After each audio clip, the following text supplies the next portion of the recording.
Shalom saudaraku yang dikasihi Tuhan Yesus Kristus. Selamat pagi, salam sejahtera untuk kita semuanya. Selamat datang kembali di Renungan Rohani pagi hari ini. Semoga saudara yang terkasih dalam keadaan sehat selalu. Kiranya damai dan sukacita Roh Kudus melimpah di dalam hati dan pikiran saudara saat ini. Sebelum kita mulai renungan pagi ini, marilah kita bersama-sama berdoa. Tuhan Yesus, terima kasih sudah membangunkanku pagi hari ini. Terima kasih atas penyertaan dan perlindungan Tuhan. Semua karena karunia Tuhan aku dapat bangun dengan pagi hari ini. Aku menyerahkan seluruh aktivitasku hari ini ke dalam kuasa tangan Tuhan. Jauhkanku dari yang jahat, ya Tuhan. Tuhan Yesus, tolong lindungi dan berkati aktivitasku hari ini. Tolong berkati juga keluarga dan teman-temanku, Bapa Surgawi, oleh karya Roh Kudus. Tolonglah aku untuk menjauhi segala sesuatu yang melukai hati-Mu. Ampunilah segala dosa kami, ya Tuhan. Dalam nama Tuhan Yesus, aku sudah berdoa. Amin. Sahabat saudara rohani, pembacaan ayat emas Alkitab renungan kita hari ini terambil dari Roma 12 ayat 9 sampai dengan ayat 18. Hendaklah kasih itu jangan pura-pura, jauhilah yang jahat dan lakukanlah yang baik. Hendaklah kamu saling mengasihi sebagai saudara dan saling mendahului dalam memberi hormat. Janganlah hendaknya kerajinanmu kendor, biarlah rohmu menyala-nyala dan layanilah Tuhan. Bersukacitalah dalam pengharapan, sabarlah dalam kesesakan, dan bertekunlah dalam doa. Bantulah dalam kekurangan orang-orang kudus dan usahakanlah dirimu untuk selalu memberikan tumpangan. Berkatilah siapa yang menganiaya kamu, berkatilah dan jangan mengutuk, bersukacitalah dengan orang yang bersukacita, dan menangislah dengan orang yang menangis. Hendaklah kamu sehati sepikir dalam hidupmu bersama. Janganlah kamu memikirkan perkara-perkara yang tinggi, tetapi arahkanlah dirimu kepada perkara-perkara yang sederhana. Janganlah menganggap dirimu pandai, janganlah membalas kejahatan dengan kejahatan. Lakukanlah apa yang baik bagi semua orang, sedapat-dapatnya. Kalau hal itu bergantung padamu, hiduplah dalam perdamaian dengan semua orang. Roma 12 ayat 9 sampai dengan ayat 18. Inti dari ayat emas renungan kita adalah: kasihilah dengan ikhlas, bencilah yang jahat, dan berpeganglah kepada apa yang baik. Mari kita mulai renungan pagi kita. Judul renungan kita hari ini adalah Berpeganglah pada apa yang baik, ditulis oleh Katara Patton. Kisah inspiratif. Kalau kami memarkir mobil di dekat lapangan terbuka dan berjalan melintasinya untuk sampai ke rumah, kami hampir selalu menemukan sejumlah tanaman berduri yang disebut koklebur menempel pada pakaian kami, terutama di musim gugur. Penumpang, mungil ini menempel pada pakaian, sepatu, atau apapun yang lewat dan menumpang hingga tujuan mereka berikutnya. Begitulah cara alam menyebarkan benih-benih koklebur di tempat saya tinggal dan di seluruh dunia.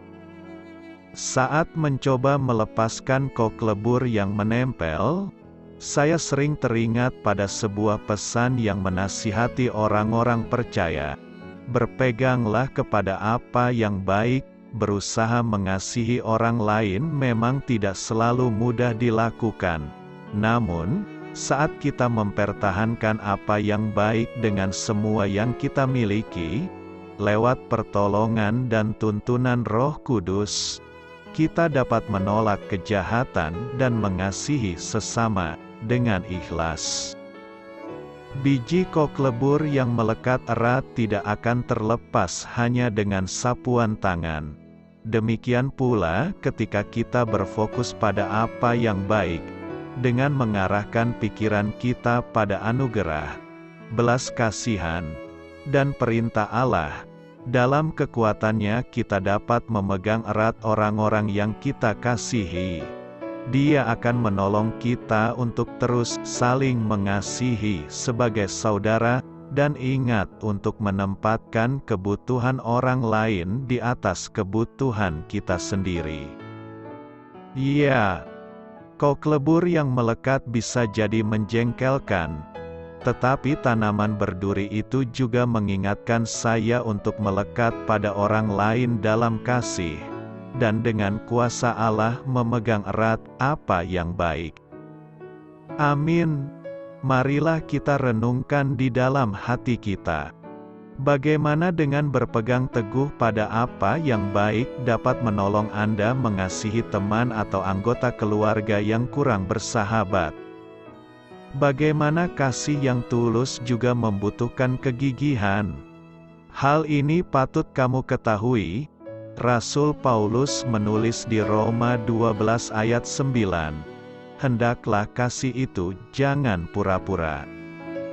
Kata-kata "jangan pura-pura" yang dipakai untuk menggambarkan kasih di sini adalah satu kata dalam bahasa Yunani, anipokritos, yang berarti tidak munafik, atau perilaku yang tidak mempunyai maksud tersembunyi. Yang dimaksud dengan maksud tersembunyi adalah ketika seseorang tampaknya menunjukkan kasih kepada orang lain, tetapi sebenarnya ia mempunyai motivasi yang egois. Kita mungkin cenderung membaca pertanyaan-pertanyaan berikutnya sebagai nasihat yang terpisah-pisah. Akan tetapi, ayat 9 sampai dengan ayat 13 dimaksudkan untuk menggambarkan penerapan dari kasih sejati. Gambaran kasih itu sesuai dengan dorongan Paulus dalam Filipi 2 ayat 3 sampai 4. Hendaklah kamu tidak mencari kepentingan sendiri atau puji-pujian yang sia-sia. Sebaliknya hendaklah dengan rendah hati yang seorang menganggap yang lain lebih utama daripada dirinya sendiri. Dan janganlah tiap-tiap orang hanya memperhatikan kepentingannya sendiri, tetapi kepentingan orang lain juga. Yesus berfirman bahwa kita harus mengasihi sesama manusia seperti diri sendiri. Matius 22 ayat 37 sampai 39. Kasih sejati yang tidak berpura-pura memiliki fokus pada orang lain dan tidak mencari kesenangan diri sendiri. Roma 12 ayat 10. Hendaklah kamu saling mengasihi sebagai saudara dan saling mendahului dalam memberi hormat. Saling mengasihi berarti ada dua pihak yang sama-sama memberi kasih. Kasihnya bergayung sambut, tidak bertepuk sebelah tangan. Kata "saling" memberikan makna yang mendalam dalam nas hari ini. Ada dua kata "saling" dalam nas ini, yakni: pertama, saling mengasihi sebagai saudara. Paulus menasihatkan agar anggota-anggota gereja harus saling mengasihi sebagai saudara. Kita harus memiliki kasih persaudaraan, brotherly love, antara satu dengan yang lainnya. Orang Kristen saling mengasihi karena mereka adalah satu keluarga. Allah adalah Bapa mereka, dan mereka satu sama lain adalah saudara dan saudari di dalam Tuhan. Mereka bukanlah orang asing satu sama lain. Gereja Kristen bukanlah suatu kumpulan dari para kenalan, juga bukan kumpulan dari para sahabat, tetapi mereka adalah satu keluarga di dalam Allah. Para anggota keluarga jemaat haruslah menghidupkan kasih kekeluargaan mereka. Kasih kekeluargaan ini perlu dihidupkan agar kita tidak jatuh di dalam kasih yang tidak tulus atau kasih yang pura-pura. Hendaklah kasih itu jangan pura-pura, jauhilah yang jahat dan lakukanlah yang baik. Kedua, saling mendahului memberi hormat.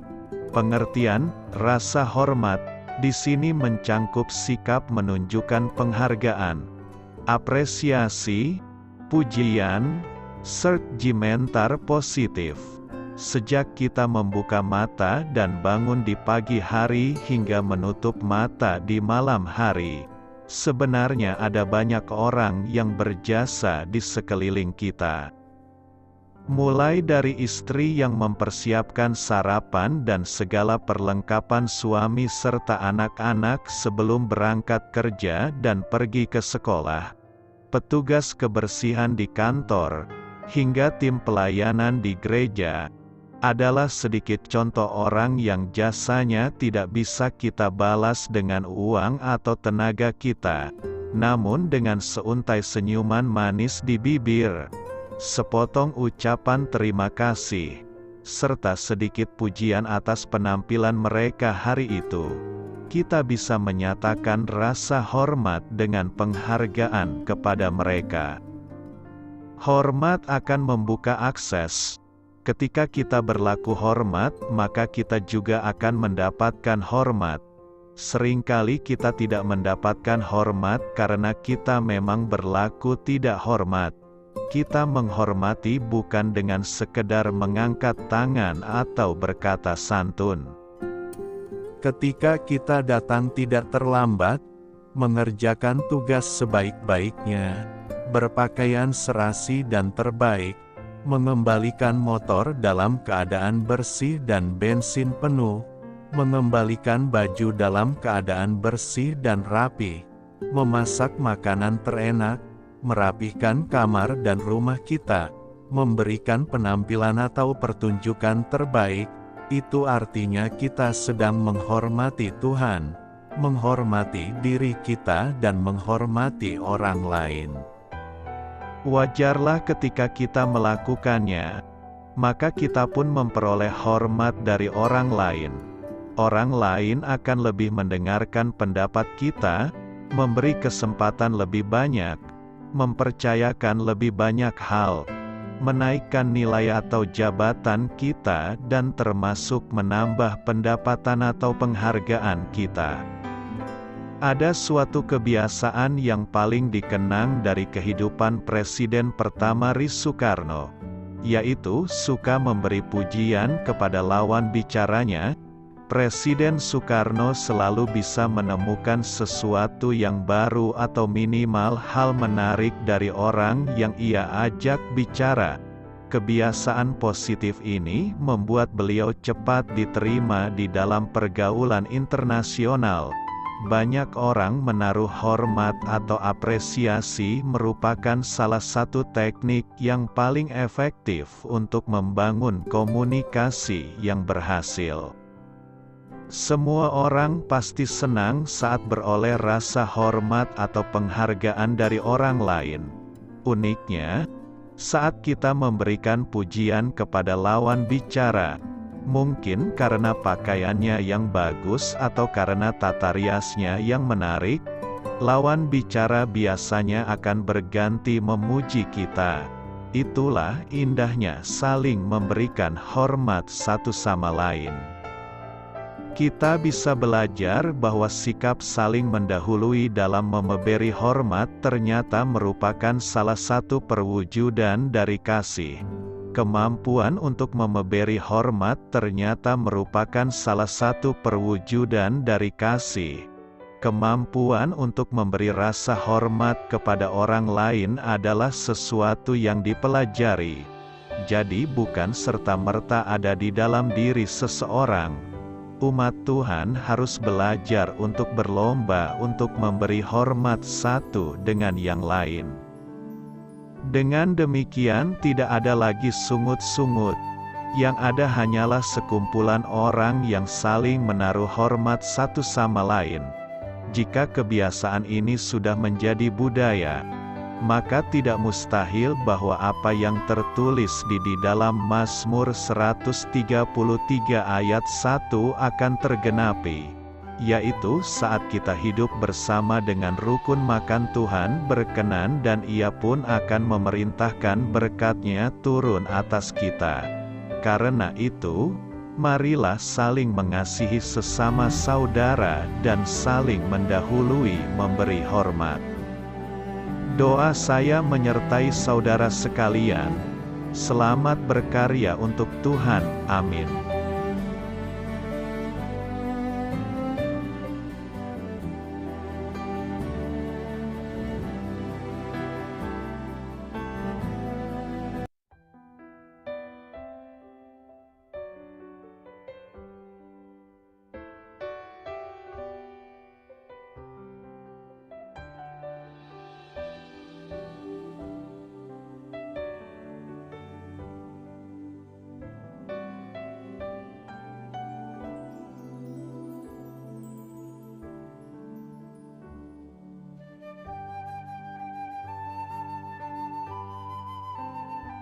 Marilah kita renungkan sahabat saudara rohani. Demikianlah renungan firman Tuhan pagi hari ini. Semoga menjadi berkat dalam hidup kita. Dan sebelum kita memulai segala aktivitas kita pagi hari ini, marilah kita berdoa. Selamat pagi Bapa, malam hari telah berganti pagi. Kehidupan baru telah Engkau berikan kembali bagi kami. Bapa Surgawi, tolonglah aku menyadari kebutuhan orang lain, supaya aku dapat membagikan apa yang telah Engkau berikan kepadaku. Pada saat aku membutuhkan, berilah aku keyakinan bahwa Engkau akan mencukupkanku, melalui orang-orang yang mengasihi-Mu, bukan karena kami pantas atau layak, namun karena kasih karunia-Mu kami boleh ada, sebagaimana kami ada di pagi hari ini. Terima kasih Tuhan, atas kesempatan baru yang telah Tuhan berikan kepada kami, untuk bisa memperbaiki diri agar kami bisa lebih layak di hadapan-Mu. Hari ini kami serahkan semua perkara dan kesulitan yang akan kami lalui ke dalam tangan-Mu. Biarkanlah kami bisa memuliakan-Mu dalam segala aktivitas yang akan kami lakukan. Amin. Biarlah firman Tuhan menjadi pengingat untuk kita semua, bahwa tuntunan dari Roh Kudus akan selalu memberi jalan keluar bagi setiap permasalahan hidup kita, dan memberi kedamaian di hati kita. Sampai jumpa di renungan pagi saudara rohani berikutnya. Kiranya Tuhan selalu memberkati saudara semua hari ini. Amin. Shalom.